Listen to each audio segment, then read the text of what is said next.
Well, hello, and welcome to the second lecture for this course on anthropology.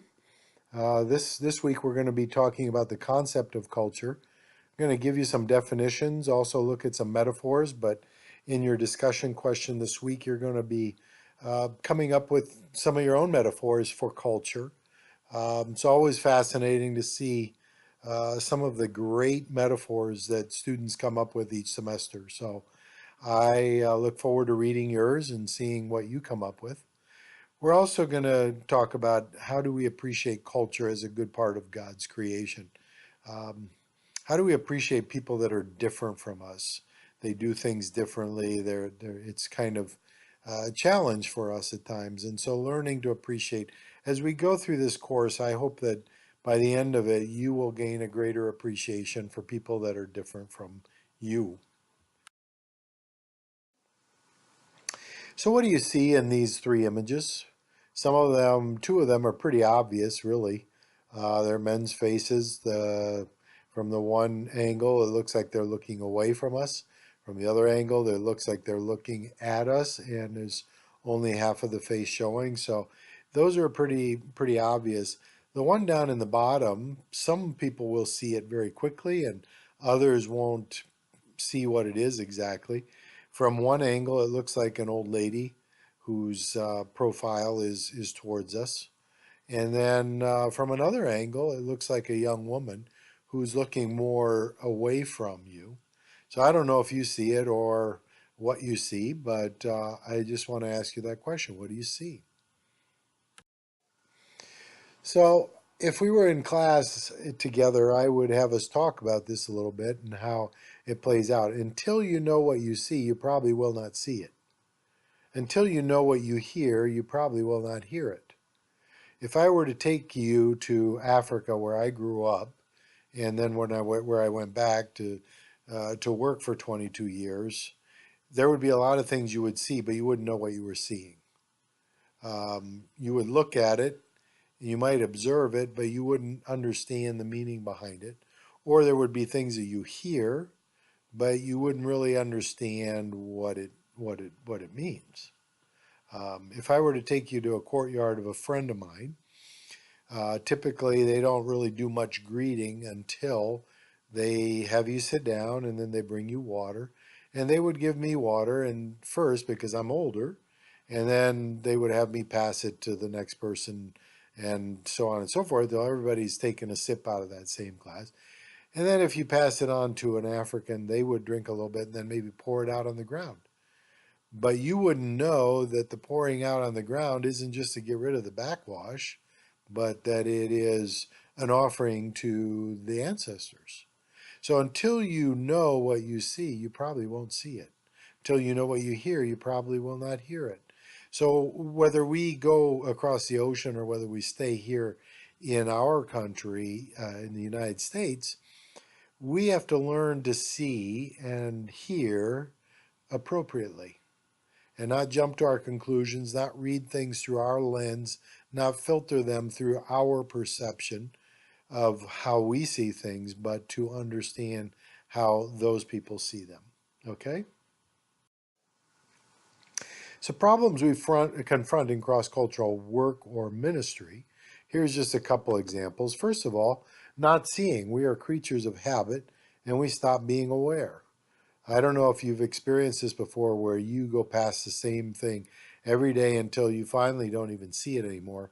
And then maybe you have a cousin that comes to town or a friend that comes to town that's not from there and they go, wow, that's really cool. And you go, what? And you see something that you see every day. And so you've stopped seeing it. And so one of the things that happens is as creatures of habit, we stop being aware of the things around us. We just begin to take them for granted. Another thing we have happened to us is that we're not perceiving. We may see, but we don't perceive what the meaning is, what the purpose is of that particular thing. Or we interpret it wrongly. We may interpret based on our rules of what that looks like, as opposed to using the rules for that culture, that group of people that is right there. I just recently moved to upstate New York. The culture up here is different from the culture down near Nyack. Um, So if I look at everything and I interpret it through the rules that I was using when I was living in Nyack, I will make mistakes. I will offend because I am interpreting wrongly what I am seeing because I'm using rules that I was familiar with in Nyack, but I'm not familiar with here. And then finally, not remembering, we remember what impacted us. So the things that we see along the way will often be things that impacted us, but sometimes we don't remember things that didn't impact us. We see them, we kind of absorb them, but we don't really remember them. Okay? What are the things that you are likely to describe as cultural? All right, so if I were to say to you, what do you think of that you would describe as being cultural? What would you answer? Okay, the most common ones would be what? Most common ones would be dress, music, food, language. Those are very common things that are cultural. All right? Um, but there are other things that are cultural. The way the family relates, the way relationships and the importance of relationships fits in a particular culture, the way marriages are designed and how the man and the woman relate to one another, gender roles, all those things are cultural. All right, so we could go through a list of things. What do they say about some commonly held views about culture? All right, so we could take some things that culture is what? It could be that some of the commonly held views about culture are that people are the same. People that are like Hispanics are all the same, but they aren't because each of those, whether they be Peruvian, Bolivian, Mexican, they all have different cultures. But commonly, when we look at culture, we often look at it very differently. Let's now list some of the common associations that come to our mind when we talk of culture. What are some of the common things? So I gave you some. There's food, there's music, there's dance, there's a whole variety of things. Okay?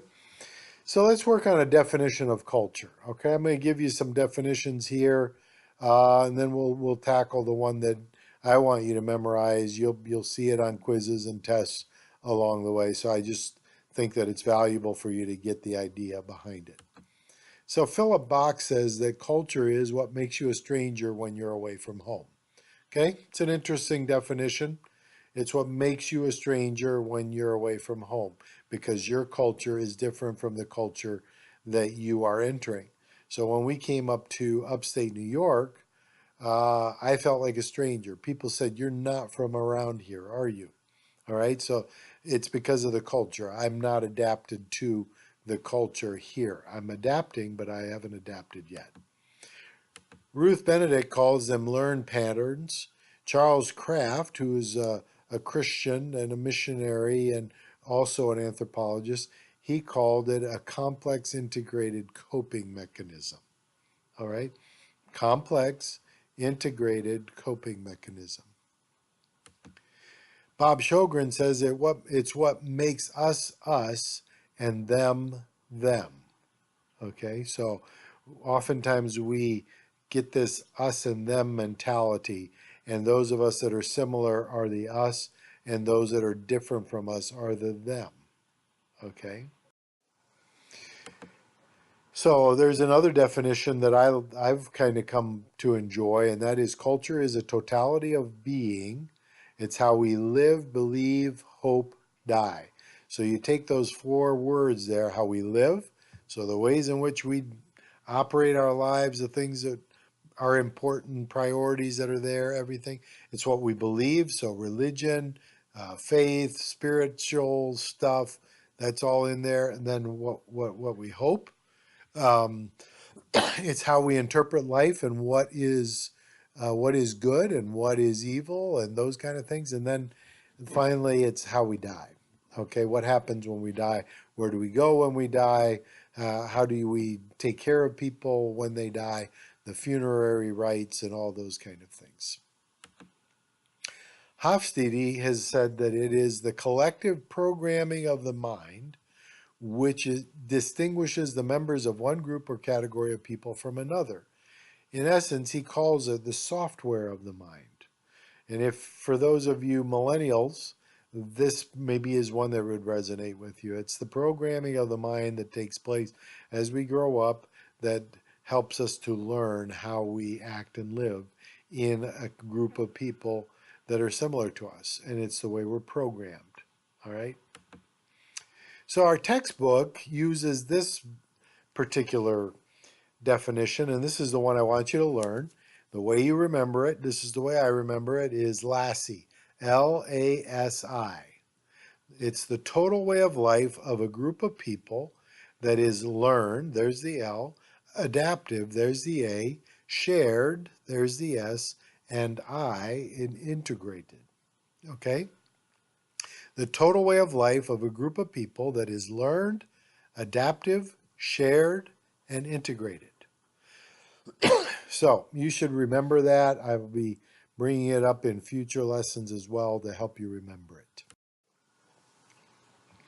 So what was that definition that I just gave you? It's the total way of life of a group of people that is what? Learned, adaptive, shared, and integrated. All right? So culture should be distinguished from human nature on one side and from an individual's personality on the other. So there are some things that we look at and we may attribute them to culture, but they're really personality or they're human nature. All right, so let's just kind of differentiate it a little bit. Personality is something that's specific to an individual. Each person has their own unique personality. There may be some similarities in their personality, but each person has a specific personality. It's inherited and it's learned. All right? Culture is specific to a group of people or a category of people, and it is learned. It's what we learn. We're programmed that when we grow up, the family we grow up in, the people that we have growing up around us, we learn from them. We understand how things happen. Human nature, on the other hand, is universal. It's the ways of thinking, feeling, emotions, and acting that are common to most people, and these are inherited. They're inherited from the human nature. All right, so when we look at people, we do need to differentiate between that which is personality, that which is cultural, and that which is human nature. So some people have used the diagram of an onion. If you've ever cut an onion up, you've seen the layers of the onion. So they view culture as successive levels of an onion. And this diagram by Lloyd Quast might be helpful to you. So let's kind of go over it. This outer layer is the one that is behavior. It's what we see when we watch people behaving, what they do. And so basically, this is what is done. It's like I said, when we go to Africa, you would find that it is very, very, very important to shake hands. That is behavior. And so you would learn very quickly that you just got to put out your hand and shake hands. And you do that when you say hello, and you do that when you say goodbye. All right, so it's what is done. It's what we can observe, and it's behavior that's carried on. So the second one are values. Values are things that determine how we determine evil versus good, what's dirty versus clean, what's ugly versus what's beautiful, what's unnatural versus natural, what's abnormal versus normal, paradoxical versus logical, irrational versus rational. Okay? So let's just take, for example, um, in behavior, you're shaking hands, but let's say we have a situation in Africa where you want to give somebody a gift. Okay? So you have this item, let's say that it's a wallet that you want to give to a man. You're leaving him your wallet when you go back to America. All right? So as you get ready to hand him this wallet, you tell me, listen, I want to give this guy this wallet. And I go, okay. And I turn around and I say, Nteri che, nga teri abafe ka aka fenindima. And so I just described to them what you want to do. Now, if you take that billfold and you put it in your left hand and you hand it to them with your left hand, that hand is considered dirty. That's what you blow your nose with. That's what you go to the bathroom. And that's the hand you use for dirty things. You pick up dirty things with your left hand. Your right hand is the clean hand. It's the appropriate hand. It's the proper hand. So if you hand somebody something, you want to hand it to them with your right hand or with both hands. And they may receive it with both hands as a way of just saying, I acknowledge the value of this thing. Okay? So those are some things. When I came home to the States to live for a while, the hardest thing for me was to go through a drive-through, and you know how you got to reach through and you got to put sometimes you got to put your deposit slip in this little tube. You put it in there, and then you shoot it up the chute, and it goes to the person.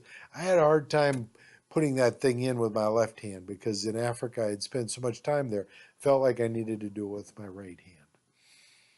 The way they decorate out there is going to be very different from our way of decoration. To them, it would be very beautiful. We would look at it as ugly. So values. Values are those that what we think are what is good or what is best. Okay, and that differs from one culture to the other. And that's why we have to be careful when we look at something and we go, ooh, why do they do that? Because it's not good or bad. It's different. And so we want to make sure that we're not judging people through the eyes of what is our value, but we have to understand what their values are. The next layer are beliefs. It's what is believed about creation, life, death, God, religious practices, etc. And your beliefs kind of shape your values, which shapes your behavior. And so that's why we have to understand the core of what people believe and what is there. So it's what is true. All right. What is true in one place is not necessarily true in another. So we have to be careful how we pass our judgment. Then the last part of this onion is the worldview, and that is what is real. What is real. And see, what we want to do is when we're working with people that are different from us, we want to keep asking the questions, understand their values, so that we get to ask them questions about their beliefs so that we understand what their worldview is. And most of the time, we stop at the first level and we are only concerned about the behavior. What do they do? I'll imitate that and I'm good. But when you don't understand the values and beliefs and worldview, then you aren't good and you don't understand what their culture is about. You understand that? Some other metaphors that people use are like an iceberg. An iceberg can be an analogy to culture. I'll give you an example. If this is a diagram of an iceberg, not a pretty iceberg, but as you can see, the part of the iceberg that we see, that tip of the iceberg, we call it's the things that we can see and hear and touch. Okay, so you go somewhere that's different from what you're used to, and it's the things that you can see, you can hear, you can touch. All right, it's the things that are explicitly learned. We understand that I don't hand something with my left hand, I hand it with my right hand. That it's very important for me to shake hands. That in some cultures it's important for me to shake hands and to give a little curtsy if I'm a woman. Okay, and for the Seneca tribe, it's important for the woman to get down on her knees to shake hands with an older man. So there are all these things that we can see and hear and touch, and they're explicitly learned, they're conscious, and they're easily changed. Okay, so that's those things. Now, beneath the water are the beliefs and the values, the thought patterns, and the worldview that I was talking about. Those are the things that are implicitly learned. Sometimes when I ask Africans about their culture, they can't even explain it to me because they're not really looking at it with those details. It takes them a little bit to understand that. So a term that you should be very familiar with is cultural relativism. Basically, it's the position that practices and beliefs can be understood only in relation to their entire context. So when you want to understand people from another culture, you have to be careful that you're not looking and interpreting through the filter of your own culture. You have to understand their practices, their beliefs, and understand that it is only in the context of their cultural context that you can really understand people. Okay?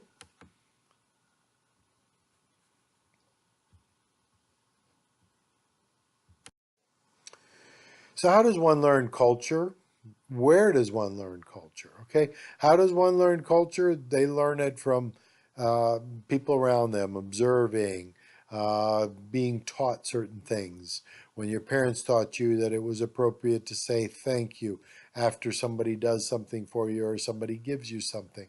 So, how does one learn culture? They learn it by observing, by being around people that are similar to them, and they just take that on. Where does one learn culture? You learn it at home, you learn it at school, you learn it at church, you learn it on TV. Those are all the ways that we learn culture. Two key words that you want to learn are enculturation. It's the process by which you and I, or any individual, absorbs the details of his or her particular culture starting from birth. So, from the time you're born and as you grow up, even as a toddler and so on and so forth, you are being enculturated. You are in the enculturation process by which you are learning how you're supposed to behave and act and think in your culture, starting right from the early age. Acculturation would be if I took you to Africa and left you there for a year, and the process by which important changes take place within a culture as a result of contact with another culture. So you would be learning and changing yourself, but also the people you're working with because of the impact of cultures coming together. So that's acculturation. So I by going to another country, another culture, I begin the acculturation process of changing, adapting, learning another culture. So let's take a look at it. Remember our definition: the total way of life of a group of people that is learned, adaptive, shared, and integrated. And it's holistic if we want. It means that it encompasses the whole picture of a person and is shaped by power, motivations, and interests. So I'm adding that last part because it's shaped by power, motivations, and interests.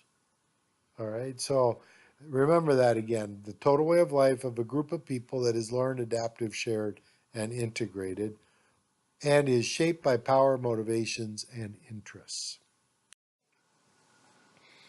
If culture is learned, adaptive, shared, and integrated, can anybody own culture?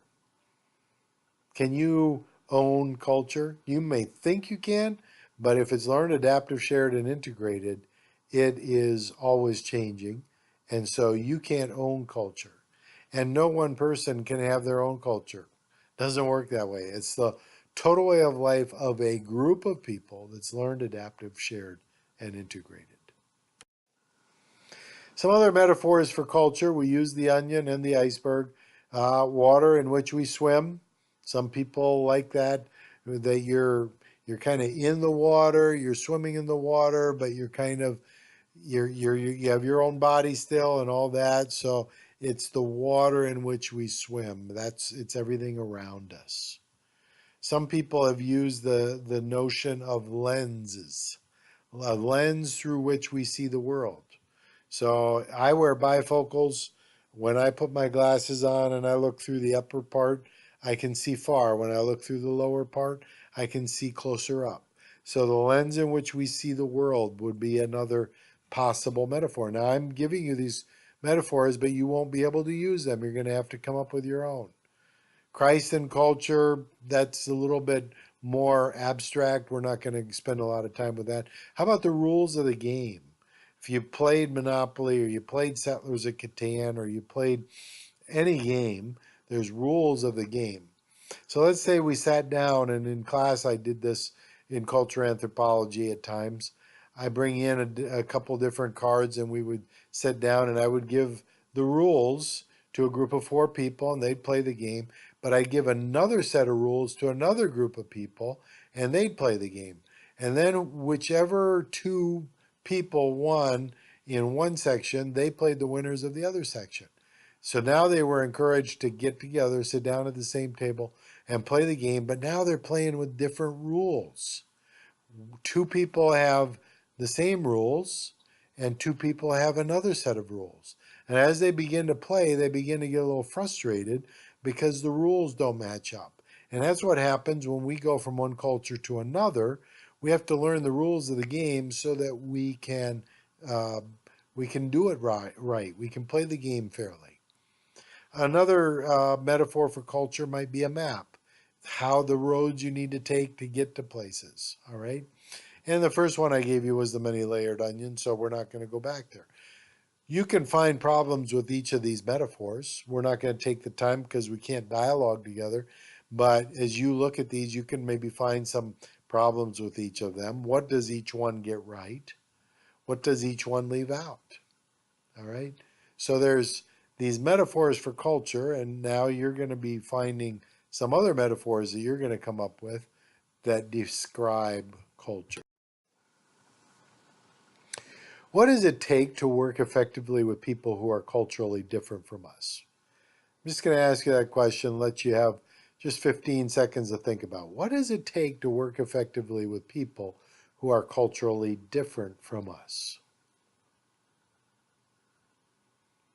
So what'd you come up with? First of all, you need understanding. You need to understand one another. You need communication. You need to be able to communicate so that you can understand one another. You need patience, don't you? You're going to need patience to be able to understand why they do things a certain way and why they don't do other things a certain way that you think they should do. So what does it take to effectively work with people who are culturally different from us? So if we were to look at God and culture, because man is God's creature, some of his culture is rich in beauty and goodness, but because he is fallen, all of it is tainted with sin and some of it is demonic. That's from the Lausanne Covenant, paragraph 10. All right?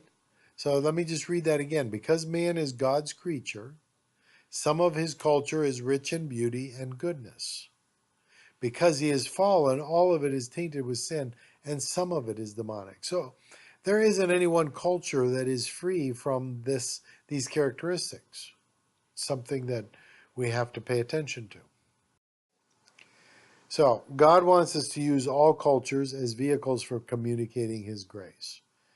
When you read The Spirit of the Rainforest, one of your assignments for this class, you're going to find that there are some things that are challenging in communicating truth and the gospel to this group of people, the Yanomori people. And so, Yanomamo. And so I want you to think about the fact that God wants to use all cultures as vehicles for communicating his grace. No one culture has a corner on this.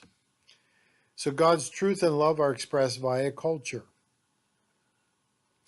So we learn these things. When we go to another culture, we have to learn how to communicate truth and love in that culture by using things that they understand. If I describe them purely in a Western way of describing them, they won't make sense. Secondly, Satan, spirits, and humans also use culture. So God's not the only one that uses culture. Satan, spirits, and humans also use culture. All cultures have right and wrong aspects and some neutral ones. But all cultures have right and wrong aspects.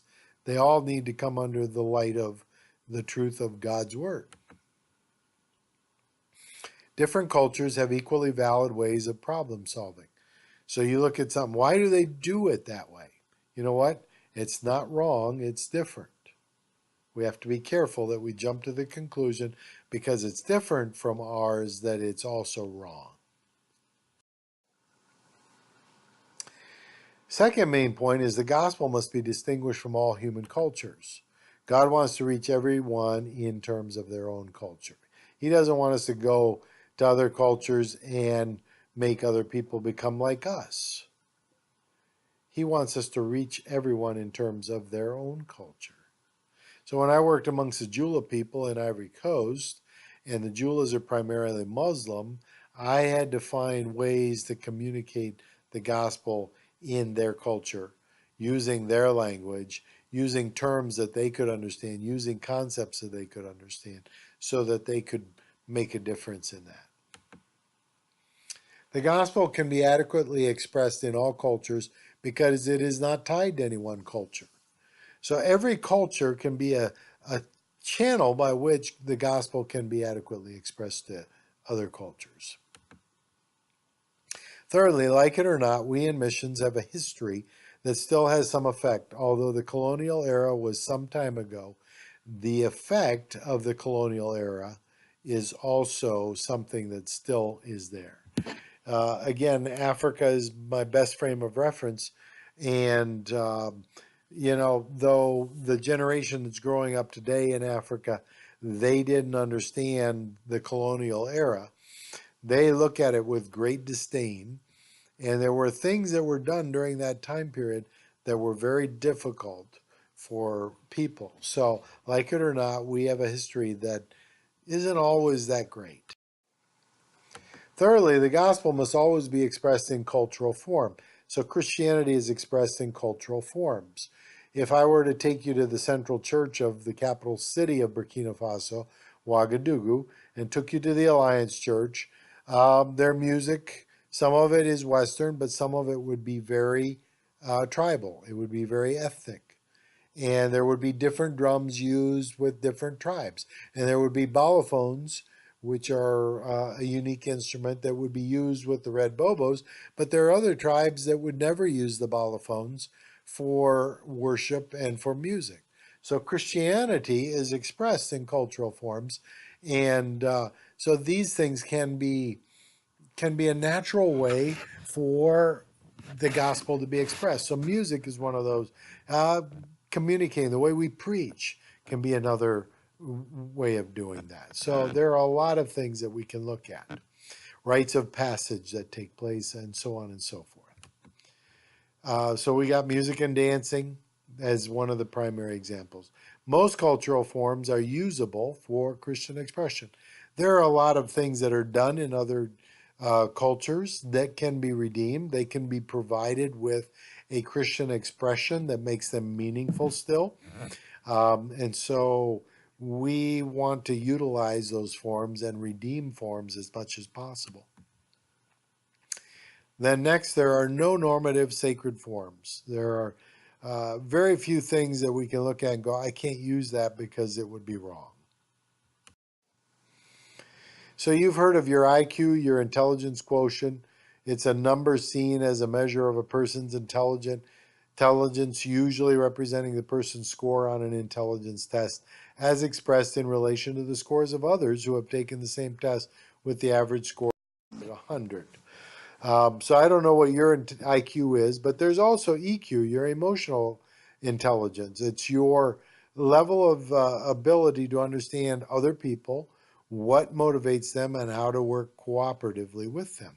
So it's that whole aspect of self-awareness, self-regulation, motivation, what motivates you, empathy, social skills, and so on and so forth. Now, the CQ is a cultural intelligence. It's the capability to relate and work effectively in culturally diverse situations. So some people have a real high CQ. That means they can go into a different culture and very quickly they can begin to relate and work effectively in that culturally diverse situation because of their cultural intelligence, their CQ, their quotient, their cultural quotient. So it goes beyond sensitivity and awareness and tolerance. It focuses on working effectively. They're able to communicate. They're able to do these things. And when you take the CQ assessment, it breaks it down into four main categories. It's how you're driven, your knowledge and understanding of culture, the action, the way you get involved and engage that culture, and then the strategy for how you work long term in that culture. So, if you have Amazon Prime, I would encourage you to look up the movie The Good Lie. When I taught cultural anthropology in the classroom, we would take the rest of this particular class lecture and we would watch the first half of The Good Lie, and then next class period we would watch the second half of it. But it's a movie well worth watching about the Sudanese lost boys and their coming to America and how they adapted and what was challenging for them. And it's just a very fascinating movie. I would encourage you to get a hold of it, and to watch it. So this week you're going to be doing some reading in your textbook. I put the chapters on online there in the lesson plan so that you can get those. But I hope you've ordered your book by now by Howell and Paris, and that that'll be coming. I usually try to provide a PDF version for the first couple of weeks until you get your textbook in.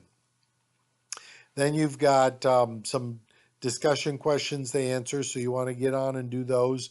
And I encourage you to interact with other people's discussions. But basically, you're coming up with your own metaphor of culture, and then you put that down.